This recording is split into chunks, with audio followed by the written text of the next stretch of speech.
Okay. Hello and welcome to Masculinity and Mental Health 2. The date is September 30th, 2025. Both cohorts of Project Crucible have already wrapped. I actually gave this class last week in front of the audience, but due to a technical error, I didn't capture the sound. So I'm giving this one again today to you, the watchers on YouTube. And what that's going to mean is that this class is going to be missing some of the elements of the other ones that you'll find on my channel.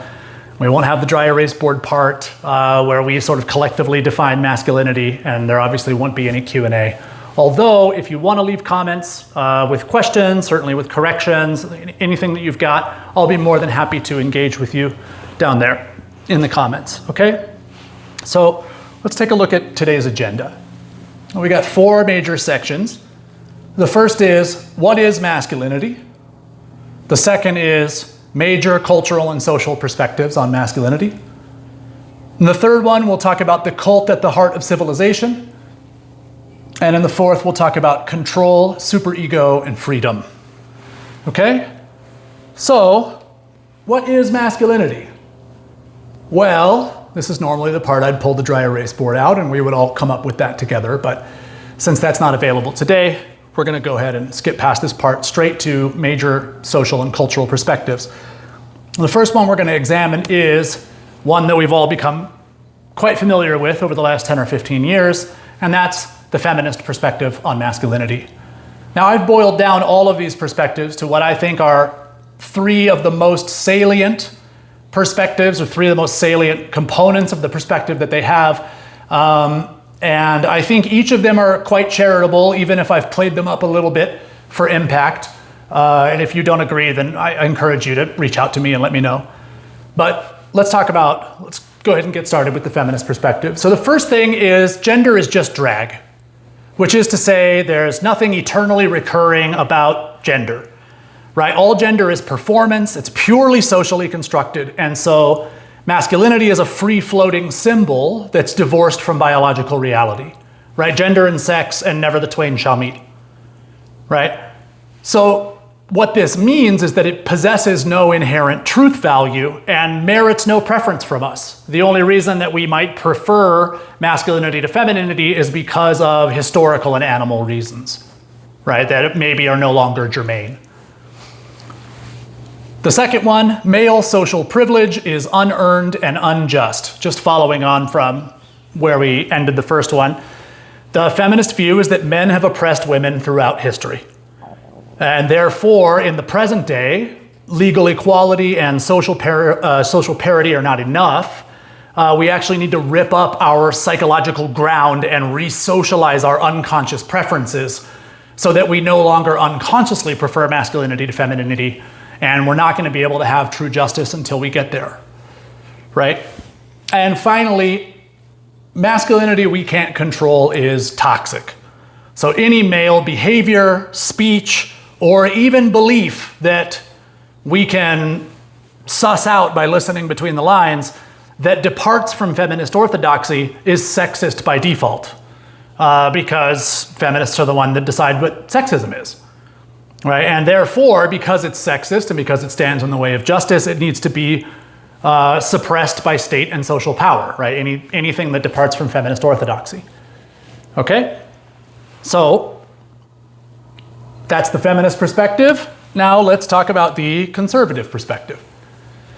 Number 1, well, masculinity is rooted in biology and tradition. It's inherently positive, say the conservatives, and male domination is a bare fact of biology, which we will never ever escape. And that's why it's traditional. That's why we see it in every single culture across time and location. Men dominate, right?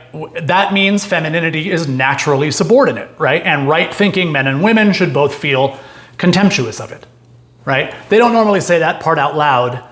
You just kind of find it lurking not too far beneath the surface, right?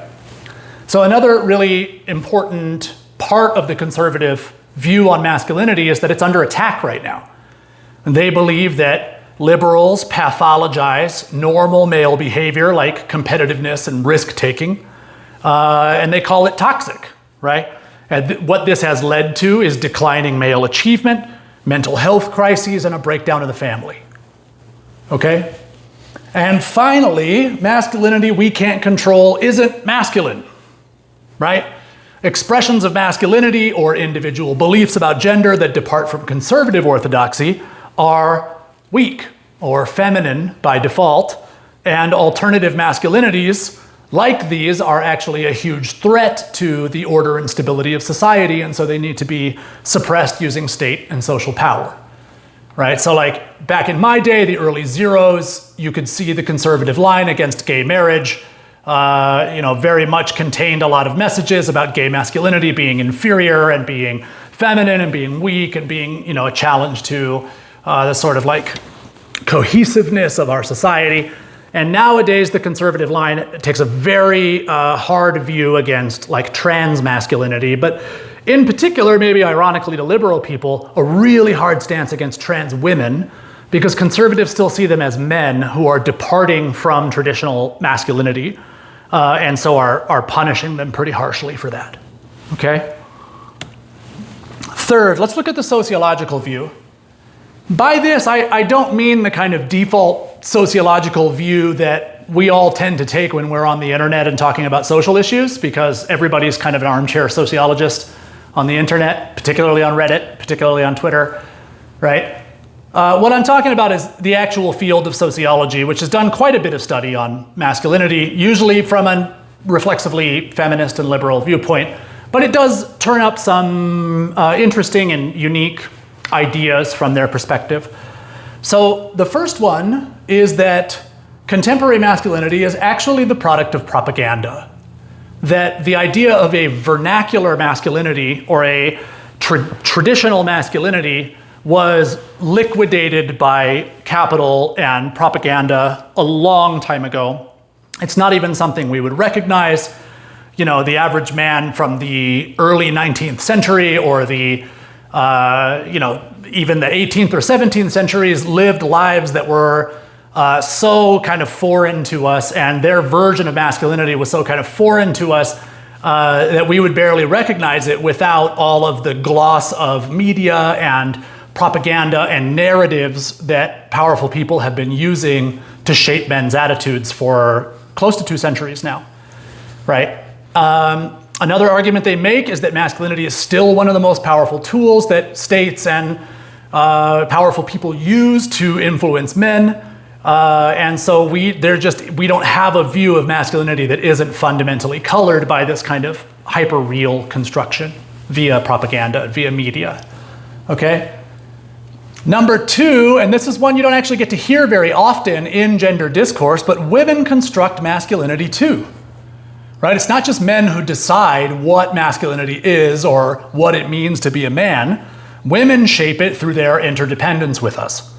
All right? Through their relationships with us. It's their expectations and their attitudes about what a man is supposed to be are incredibly influential on us. Right? In many ways, they're one of the most important milestones that we use, one of the most important metrics that we use to see if we're living up to what's demanded, what society demands of us as men. So women shape it through their criticisms via femininity, or rather feminism, certainly, but also through cultural production in the movies they make, in the books that they write, certainly in the culture that they produce on social media, TikTok, Tumblr, those sorts of things, right? And especially their sexual preferences. Like what women find attractive is so important to men, and what we see as what it means to be a man or what it means to be masculine. It's one of the primary contexts through which we view gender, is how do we be attractive to these creatures that we're so obsessed with, right? So, important sociological perspective there. And the third is pretty uniformly across the board. Sociologists, believe that masculinity that is not under their control is oppressive, which is to say expressions of masculinity that are hegemonic, which is to say what we consider sort of default in society, especially white, straight, and middle class masculinity, are inherently, according to sociology, inherently violent, inherently oppressive and undeserving of the privilege that they receive. And so this sort of masculinity should be suppressed by state and social power. If you're starting to see a little pattern forming here, then you're not the only one. Okay, how about psychology? How about the therapists that we all love? How about the gentle people that are committed to helping people feel better, right? Well, what do they have to say about it? Well, broadly speaking, the first thing that they hammer on pretty often, I should say we hammer on pretty often because I'm in the biz, right? Gender roles strain male mental health. The social pressures to live up to rigid, unattainable expectations create enormous psychological stress for men, which inevitably leads to mental health issues, right? Men, therefore, should accept themselves and become emotionally literate and learn how to be vulnerable without rejecting their gender, okay? Pretty moderate. Number 2, masculine ideals contribute to toxic shame. So men often take on toxic shame when they fail to live up to masculine ideals, which can lead to significant mental health issues. It's also true that the socialization process for young boys is very often traumatic. It involves bullying, ridicule, rejection, very strict upbringing, a kind of imposition of an unnatural character on them from a very young age that often doesn't allow young men to sort of finish their youth or fully develop their or fully finish developing in the stage of life that they're in before they're thrust into a kind of social responsibility that they may or may not be prepared for, okay? So if you miss a developmental stage, but you're sitting there sort of like quietly holding everything together with a performance, you know, that works, and probably the majority of people are doing that because missing a developmental stage is not actually that uncommon, but it's a hell of a way to live. It's a hell of an uncomfortable way to live, and it's out of integrity, and it causes a lot of mental health issues, okay? And so finally, masculinity we can't control is insane. Expressions of healthy masculinity are good and life-affirming, and expressions of unhealthy masculinity are corrosive and crazy-making. And since we're the only ones qualified to tell you which is which, we should get state resources and social power to, suppress the unhealthy masculinity that we can't control. All right, who's next? How about Top G? Right? I think that's what they call him. I think I've only seen one video with this guy. He was talking about Megan Fox with a dick versus Hulk Hogan with a pussy, and it's actually one of the funniest things I've ever seen. What does the red pill have to say? I don't just mean Andrew Tate, but I mean the manosphere, right? I mean like red pill guys, the pickup artists, the men's rights activists, like all these guys. What do they have to say about masculinity? Well, the first is that gendered behaviors are evolved, which is to say masculinity is rooted in evolutionary biology. Women are hypergamous, which is a kind of fancy word that says they seek out mates that are superior to them in demonstrable ways. And therefore, men must become superior in every dimension, and a man who's not trying to become superior to other men, who's not trying to ruthlessly compete, is in fact failing to raise his own value on the sexual marketplace, and he's not going to pass on his genes, right? So that's another pretty important part of the red pill outlook, is this idea that sexuality is a marketplace and that everybody has a value. And if you've ever heard men talking about, oh, she's a 7 and he's a 5 or whatever, right? They're sort of commodifying people and assigning a price to them or assigning a value to them and trying to explain the world that way. Okay. Number 2, the manosphere believes that feminism is pure evil, right? They believe the world has become completely gynocentric, that men have now become totally legally and socially disposable, family courts are biased towards women, false accusations of rape and abuse are rampant, and the way that women control society, and that the erosion of traditional male power is actually causing the world to fall apart at the seams as we speak.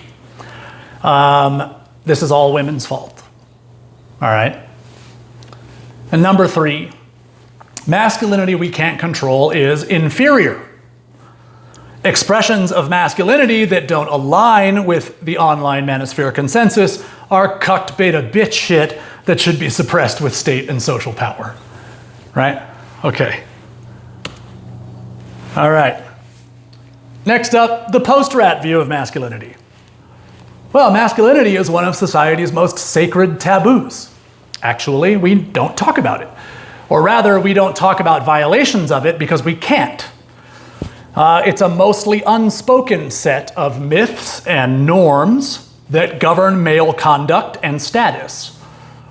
So it's in another way of putting it, it's homosocial governance. It's how men govern one another, right? As Eigen Robot once pointed out in one of his tweets, the patriarchy is somewhat about how fathers rule their families, but it's far more about how fathers rule each other.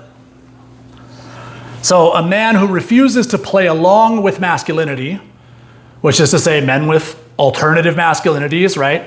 Trans, queer, a lot of the countercultural guys, think the Beats, think poets, think artists, think these kinds of guys, are often treated as apostate by other men because their actions are actually experienced by others as ontologically disruptive. Which is to say, we so count on men behaving in a certain way that when they don't behave that way, people experience it as a violation of the structure of reality itself. Okay? Number 2, actually, before I go on, there's a great episode of Futurama where Bender meets God, and I wish I had a video clip to play right now. But God, at the end of the conversation, ends up saying something to Bender like, if you're doing everything right, no one will be sure you're doing anything at all. And that is pretty close to the post-rat view of masculinity. Okay? So number 2, gender is non-dual. We've covered this a little bit elsewhere in the retreat. But basically, there is no coherent narrative about gender that holds up to intellectual scrutiny. There is no objective truth that can be separated from the individual context, from the subjective context, that holds up to intellectual scrutiny. And yet, reality would clearly not be the same without it, so it exists in some very real sense. Right, so it both exists but cannot exist and falls apart whenever you look too close at it, and for this sin, it is condemned to belong to the divine. Right. And finally, masculinity we can't control is funny. Masculinity is what makes men legible to each other, and you can really make people mad by talking about it on the internet. Okay? All right. A group is ruled by the conversations it can't have. What is the conversation we can't have? I would like to now share with you my view about masculinity, and there are 9 components to it.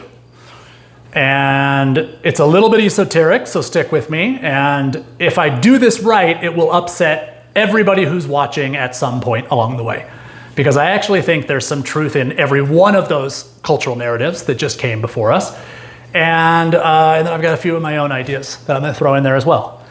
Okay? I will say this. Right? This was originally, my original thesis was that masculinity is the cult at the heart of civilization in much the same way that the Apollonian cult was sort of at the heart of Rome. And after 2 really, truly excellent men's retreats with very intelligent people, I've sort of come to see, or come to change the way that I'm looking at this. And I actually think now that masculinity is actually the kind of existential container that allows civilization to come forth. When it's a kind of self that men borrow. It's a character that men borrow, and when we borrow it skillfully and effectively, there's enough safety and stability and heroism and everything that we need to sort of triumph over nature and triumph over dissent and all the things that we need to do to make civilization possible. So in a way, I think masculinity is less about being at the heart of things, and it's actually much more about being this unspoken existential container that makes everything else possible as far as civilization goes. Okay? So that said, the existential container for civilization, I've got 9 components of my view here. So the first is narrative and control, right? The strictures, rituals, and symbols of masculinity are enormously powerful. They govern the conduct of billions of people, not just men, but women as well. And this is why people vie so ruthlessly for control of these symbols and these narratives. Whoever controls masculinity controls the social behavior of the most responsible and powerful class of people on the planet. Since society cannot exist without informally enforced male prosociality, laws being an insufficient tool to govern our behavior, we need socialization and norming to keep the heart of civilization beating. So basically, civilization can't exist at the level of complexity that we currently sustain it without enforced male prosocial behavior, without enforced conditioning on men. All right? What that means fundamentally is that masculinity is a sacrificial order. Right? It's that every man, just by dint of being born male, society demands portions of his physical and emotional health as the price of civilization. Okay? But number 2, privilege is burden. Rights are responsibilities. There is no separation between the two of these.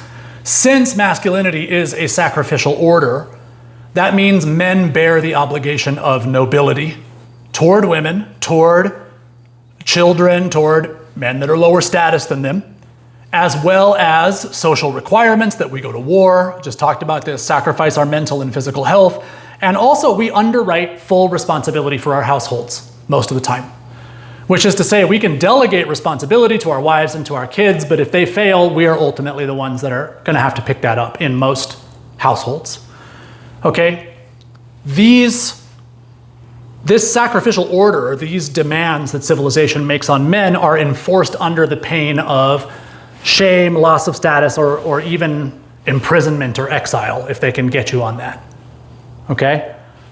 Very often, men who violate masculine expectations, someone will figure out some way to go after them legally to put them in prison, even though their real crime is much, or even though the crime that they're being charged of might be kind of specious, the real crime was that they didn't behave like a man, or they had a lot of power and they didn't behave nobly, or whatever the case might be, right? So what they did is they wielded their privilege without bearing the burden, and that's intolerable. That's intolerable to us.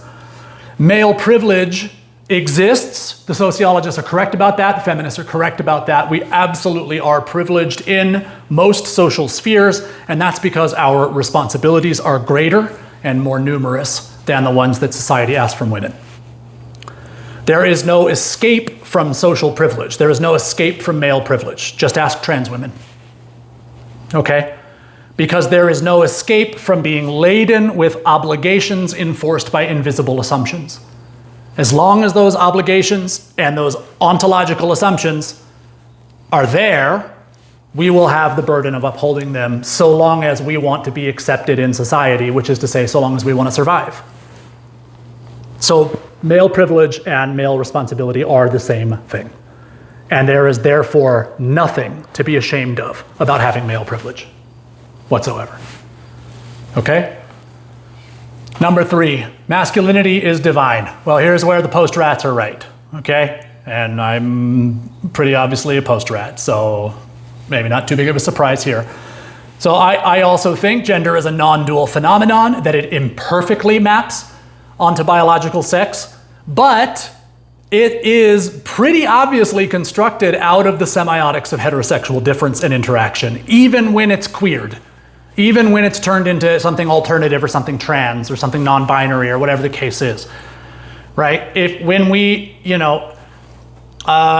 it's not something LGBT people ever want to talk about, but you require the negation of heterosexuality for queerness to exist. The negation haunts its every step. And it's precisely the same way with masculinity. The negation, which is to say femininity, haunts its every step, right? So that's inseparable. It's constructed out of heterosexual and sort of cisgender, I guess, semiotics, and that's inescapable. It is also universal and eternally recurring. So it's both socially constructed, and it's something that we find in every single civilization, in all times and places. There's only a few human universals, and gender is absolutely one of them, okay? So you might call masculinity the timeless way of being a man, to sort of stay in concert with the themes of quality and Christopher Alexander, right? Which is to say, masculinity is felt and cannot be described. It's something that's preconceptual, like quality, or like the self-concept, okay? And then, gender is empty of an essential nature, and yet we know quality when we see it. So we can tell when someone's gender maps onto the eternal and when it doesn't. And we can actually appreciate both as long as it's creative, one with the environment and situation, as long as it promotes flourishing, and as long as it's done with great love. Okay? All that to say, it does not matter if you have an alternative masculinity that isn't some marble, chiseled, conservative picture of whatever, right? As long as you do it beautifully. As long as you do it well in a way that comports with something eternal that's legible to other people, right? People will respect it. Maybe not everybody, but most people will, okay? 4, crisis as a feature of masculinity. I do not know where I read this. This is not my original idea, but the basic idea is because male stability, predictability, and responsibility are required for civilization, that means that violating these things are among society's deepest taboos, and therefore they're invisible to us unless something is wrong. Right, the whole point of taboos is that we don't think about them. We just stay away from them, right? So what this means is that we don't really think about masculinity unless there's a crisis. We don't think about masculinity unless there's a problem with stability and predictability and responsibility, right? So crisis is itself constitutive of masculinity. It's the water that we swim in and that we're not even aware of until it's polluted or until there's something else is wrong with it, right? So we should take crises of masculinity seriously, but we should keep a sense of perspective and a healthy sense of humor about it. There are real masculine crises. The current state of mental health among Gen Z men is a real crisis of masculinity. And we'll get to that in Masculinity and Mental Health 3. But every time the media says there's what's wrong with men or there's a crisis in masculinity, well, they've been doing that for 200 years. So, okay, yeah, well, let's take a look at it, but let's not take it personally, okay? Number 5, the finger pointing at the man is not the man. And this is a little bit of a riff on a Zen saying, but basically media representation nowadays paints men as hypersexual, vain, overtly psychopathic, hypercompetent when criminal, and idiotic when friendly. So we haven't had a concept of masculinity that was not eclipsed by hyperreality in over a century. I think sociology is absolutely correct about that. And those crises that we were just talking about have been manufactured and sustained by media for just as long. Okay? So, all of that to say, media representations of masculinity are not, in fact, true masculinity. They are all these kind of hyper-real cartoons of masculinity that have somehow been weaned and hyper-engineered over centuries of propaganda into things that sort of make them maximally arresting and maximally motivating to be the kind of man that the powerful want you to be, right? Because that's what keeps civilization going. Okay? This is not entirely a bad thing. Don't get me wrong. Like it's a necessary structure. But we'll talk a little bit more about this in Control, Superego, and Freedom a little bit later in the presentation. Okay, number 6, there is no current alternative to patriarchy. Patriarchy. There is no current alternative to male privilege. There is no current alternative to male power being somewhat reflexive. And part of this has to do, again, with we'll see in a future presentation, with the fact that across times and places, leadership qualities are much more commonly distributed among men than among women. This does seem to be something biological. This does not seem to be socially constructed. Okay? But also the very fact that masculinity is an existential container for civilization means that men continue to enjoy privilege and outsized power even after legal equality, which came in the 90s, probably, maybe the early zeros, because masculinity is what keeps the world safe from male chaos. It's what keeps civilization safe from male chaos. So men are both the Danes and the ones who pay the Dane Guild. Like we're both the Vikings and the ones that pay them off to make sure they don't raid the shores, right? So feminists cannot seriously challenge the structures of patriarchy because their lives are actually dependent on it. They're dependent on males being privileged and males continuing to have outsized power because of the wage that civilization demands from us. Right? And it doesn't take too long scratching any feminist discourse to find pretty clearly that they're obviously very dependent on patriarchal attitudes, certainly on male forbearance, certainly on men not wielding political power with the same intensity and sharpness that they wielded at us. Right? In a lot of ways, like they exist because we allow them to. It's not a nice thing to say, but it's very true. And so there isn't an alternative to patriarchy. There isn't an alternative to male homosocial governance that currently works. And what that actually means is that feminists are correct about a lot of their criticisms, that the way that we set things up are fundamentally unjust. That's actually true. I don't agree with their prescriptions for the problem, but their diagnoses are usually really spot on. Right? And something that's absolutely true is that they suffer enormously because of this. This is a baked-in injustice into the structure of society itself that they can't escape. And if you can just imagine what that might feel like, it's brutal. It's absolutely brutal. So what's the best thing men can do knowing there's no current way to make us equal? There's no current way to a true equality. Well, we can insist that masculinity is absolutely morally obligated to be noble towards women in a way that I think culturally we are failing at unprecedented scales. Okay? We can insist that masculinity means being careful with the women that we love. We can insist that masculinity means humble collaboration with them, at being as creative as we can without coercion, and really listening deeply to them to say, hey, okay, this exists, it's not fair. How do we create the freest, most fulfilling life for you possible, given the state of things, given the necessity of male privilege? Okay? Number 7, psychology is right. Men's health is paramount. It is. Masculine ideals and expectations do damage men's mental health. But because that's the price of civilization, a strict masculinity needs to remain in service. So, men should be healthy for their own sake because life is beautiful and better that way when you're healthy. And not just you, but everyone around you, right? Their lives get better when you're healthy and taking care of yourself, right? But society also depends on us to be healthy enough to keep the thing going.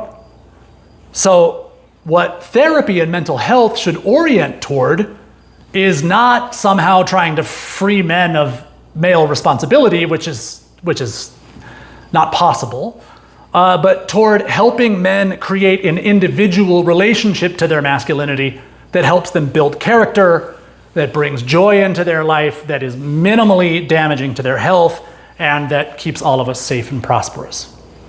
Okay? Number 8, trans men are men if they bear the burden. And here's the fucked up thing. The fucked up thing is that trans men are born female and they'll never get male privilege. So when they transition, what they're asking for is the burden. They're asking to hold the existential container without any other reward for it. Okay? The original gender transition is boys becoming men. And it's thousands and thousands and thousands of years old. Okay? This is the original social transition. Man is the original socially constructed gender, also eternally recurring. Right? Traditionally, initiation rites mean dying to the immature self and accepting a burden of responsibility. Right? That's what an initiation into being a man meant for most of human history. And usually in tribes, they get a ritual scar, or they're burned, or there's a marking, a tattoo of some kind that says, you bear a burden of responsibility to others now. If a female-born person steps up and says, I want that scar, and everybody goes, nobody's going to treat you like a man, right? Like, you're not going to get treated that way. You're going to continue to be treated like a woman by most people for the rest of your life. And they go, yeah, I don't care, fucking hit me with it anyway. Like, we would be denigrating the sacrifice that every man makes not to take that extraordinarily seriously and not to confer that responsibility and that title onto those people. Okay? And finally, it's up to us. Women do not derive any social benefit by admitting their dependence on patriarchy or admitting their at the mercy, the ways in which they are at the mercy of masculinity. So we should not expect them to do that. We should not expect them to humiliate themselves, right? It's up to us to help each other escape these psychological chains of social control and to create the masculinity that we want to see in the world, and the masculinity that holds in a very clear-eyed and generative way the best conditions with which we can bring about civilization. Okay? Ultimately, I believe every man must take ownership of masculinity for himself as one of many tools that he can use to meet his own spiritual and social needs, and then put aside when it's not useful. Right? Masculinity is a tool that can be used. It's a self that can be borrowed. And then when your daughter says, Dad, I want to paint your nails, like, you don't keep your masculinity on. You take it off and you say, okay, honey, what color? You know, you don't need it then. It's not important. All right? So it's up to us. It's up to us men to define what masculinity is going to be and to lead women in their preferences and to do our best within their constraints, because sex is sex. Right? And the way that we do that is by building mastery. We build self-mastery. We learn to master masculinity itself. So we learn to take it as object and learn to relate to it as something that can be mastered rather than something that's used to control us or used to master us. Mastery is what enables transcendence, and transcendence means the freedom to do the manliest thing of all, which is to live joyfully and unself-consciously and so skillfully that a crisis never forces you to think about masculinity ever again. Okay. Finally, control, superego, and shame. So we're going to change gears here just a little bit, right? There is no escape from structures of social control. There is no escape from the matrix. Every time you leave Plato's cave, you get into a bigger Plato's cave. Okay, it's fucking caves all the way down. And Indra's net is a pretty instructive metaphor here for any Buddhists that are listening or watching, but I'm not going to get into that now. There is no escape from structures of social control except for the solitude that you carve out for yourself, right? Within solitude, you are free, okay? However, most men have been over-socialized to the point where solitude's intolerable to them, And even the thought of escaping social control, or the thought of taking over the reins of social control for themselves, is terrifying, right? So a lot of this, I say over-socialization is actually a term from Ted Kaczynski, the Unabomber. It's not trying to be edgy, but it's a really useful concept, which is to say, like, they're so embedded in their social conditioning that it feels too exposed, too raw, too terrifying to explore the parts of themselves that are wild and that crave solitude and that crave independence. Okay? So, what is the mechanism by which social conditioning keeps us in a rigid character shape and rigid character armor? Well, Freud called it the superego. And the superego, when it's not badly translated, just means the over-I. It just means everything that we consider above us. Law, society, God, right? Government very often, cultural norms, these sorts of things. We consider ourselves subject to that. So anything we consider ourselves subject to, we sort of experience as an inner voice that's pretty critical. That's like, you know, it's a pretty shameful voice. It's like, if you do that, right, you're going to be worthless. Or if you do that, you're not going to be lovable. Or if you do that, you're, et cetera, so forth, right? It's this sort of shaming voice. It's really the fear of shame that keeps us in a shape that makes us legible to other people in society, and that makes it possible for us to fit in, and that makes it possible for us to, in many cases, collaborate and cooperate. It's not all evil. It's not an entirely bad thing. Okay, but we'll talk a little bit about a superego without brakes, or without an ego that's strong enough to stand up to it in just a second. But something that's really important to understand is that when the superego loves to use words like should and must and have to, you have to do this, you should do this, you must do this, right? You have this, it's a very obligation ladening, it's a very burden ladening part of the mind, okay? If you try to ignore it, it becomes so cruel and so violent that it begins to cause a really genuine suffering and mental illness in people, okay? So you can't get rid of it, right? You're always going to have it. There's always going to be something you consider above you, because frankly, you're a human being and you're not above everything else, right? But anything that you're inappropriately putting above yourself, that you could in fact take responsibility for, that you could in fact incorporate into the story of who you are, rather than, right? It's like, hey, you don't have to take care of that, I will. And I'll do it on my terms in a way that works for me, right? That is what it means to build ego strength. That's what it means to become stronger as a person, to build a strong character. And when you are strong enough, you can eventually befriend the superego. You can befriend that critical voice. It's a neutral authoritarian structure in your mind. So if you lack the strength to stand up to it, it becomes vicious, it possesses you, and if it has no brakes, it will kill you. Like, the superego will shame you into suicide. I mean, it happens unfortunately all the time. It's a terrible thing to witness when someone can't stand up to it and say, no, I'm going to do it my way, or no, you're wrong. Okay? But when somebody is strong enough, when a man is strong enough to stand up to the superego and say, I'm going to do it my way, you're allowed to be in the van, but you're not allowed to drive, right? I'm going to be the one that makes the decisions here, and you can tell me what you think is best. Pretty soon, if you build that habit, the superego, the brain hates wasting calories, so it will, it'll make some adjustments, and pretty soon the superego will start saying, that's against the law, or that's a departure from societal norms. You know what happens if you do that? Or, hey, there's going to be a cost for that. Or, what do you think your family's going to think of that? And it stops being like vicious and insulting and cruel, and starts being like, hey, buddy, listen up. And who doesn't want to have an incredibly well-tuned, like, social buddy on your shoulder, like warning you that, hey, you might be about to do something shameful, but genuinely shameful, that you would feel ashamed of yourself, right?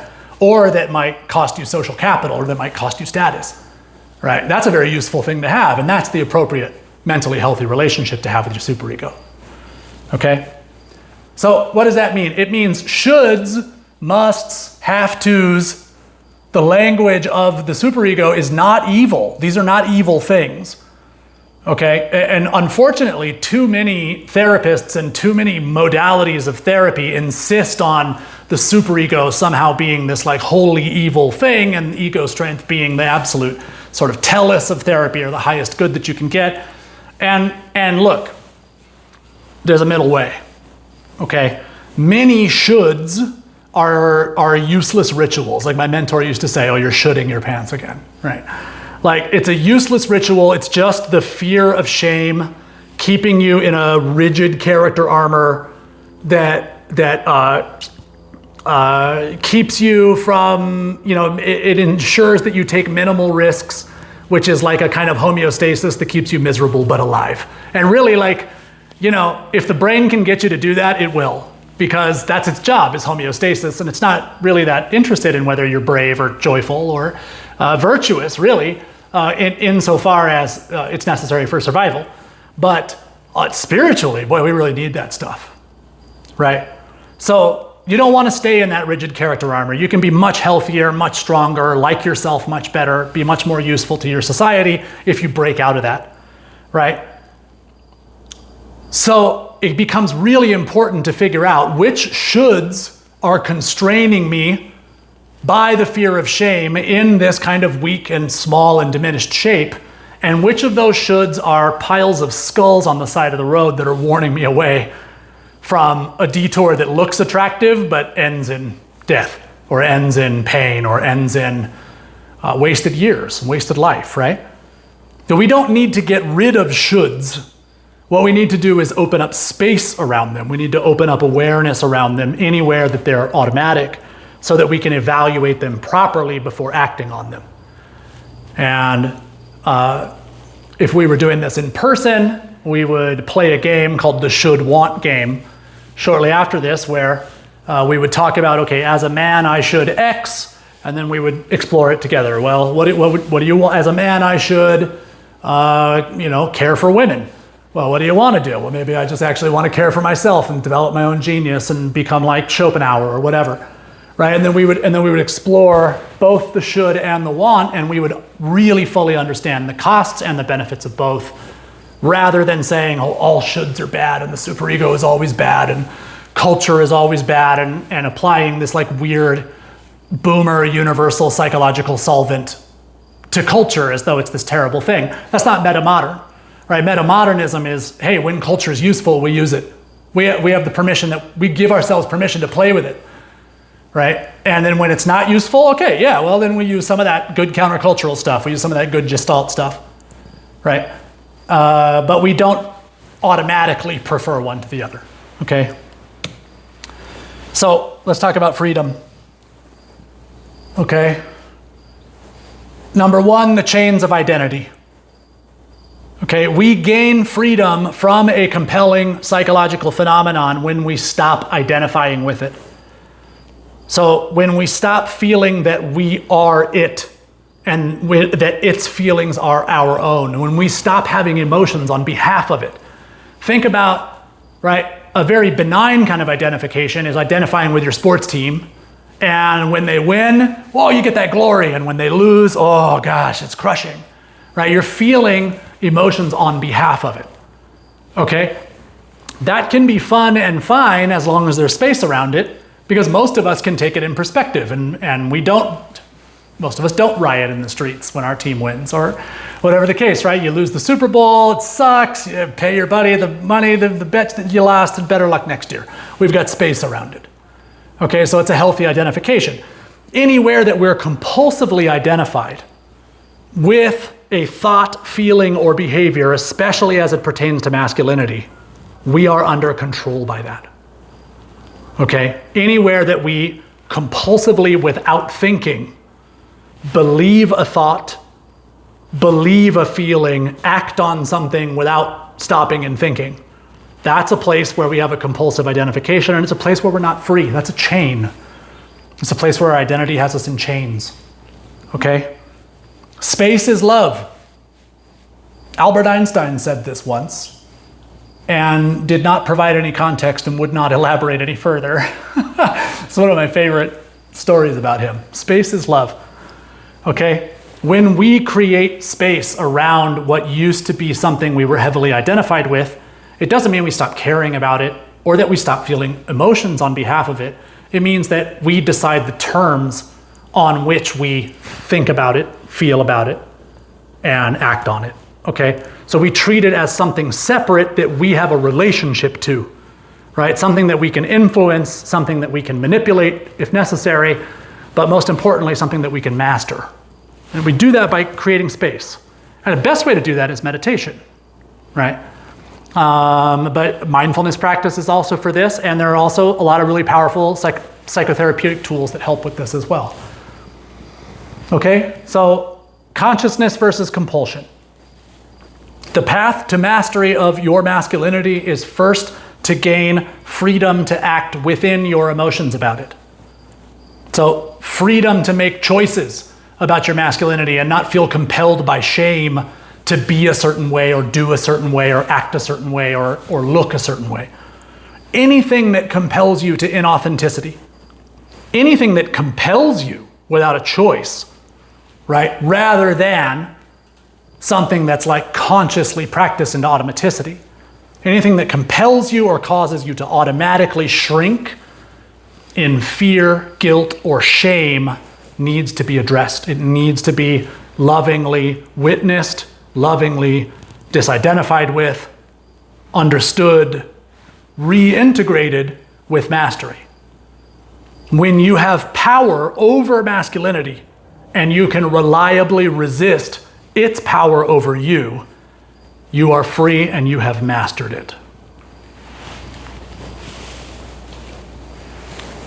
At this point, I would normally ask questions of people in the room, and there's nobody else in the room except me.